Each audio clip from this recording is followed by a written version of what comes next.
ముఖం మీద పింపుల్స్ని నివారించే 3 మార్గాలు. కలబంద గుజ్జు అండ్ ఆలివ్ ఆయిల్ రెండు కలిపి తీసుకోవడం వల్ల చర్మం మృదువుగాను కాంతివంతంగాను ఉంటుంది. 1 స్పూన్ కలబంద గుజ్జులో ఆలివ్ ఆయిల్ 2 చుక్కలను వేసి అరగంట పాటు ముఖానికి ఉంచుకొని వేడి నీళ్ళతో కడుక్కుంటే చర్మం చాలా కాంతివంతంగా ఉంటుంది. తేనె యాంటీబ్యాక్టీరియల్ అండ్ దాల్చిన చెక్క మొహం మీద ఉన్న ఇన్ఫ్లమేషన్ తగ్గించడానికి పనిచేస్తుంది. 1 స్పూన్ తేనెలో 1.5 స్పూన్ దాల్చిన చెక్క పొడి వేసుకొని మొహానికి 15 నిమిషాల పాటు పెట్టుకొని ఆ తర్వాత కడిగేసుకుంటే చర్మం కాంతివంతంగా ఉంటుంది.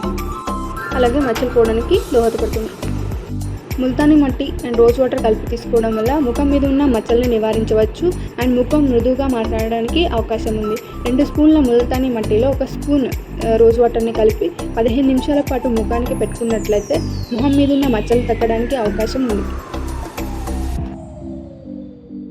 Thank you for watching. ఈ వీడియో మీకు నచ్చినట్లయితే లైక్ చేయండి, సబ్స్క్రైబ్ చేయండి. ఈ వీడియో మీకు ఇన్ఫర్మేటివ్గా అనిపిస్తే ఇన్ఫర్మేటివ్ అని కామెంట్ చేయండి.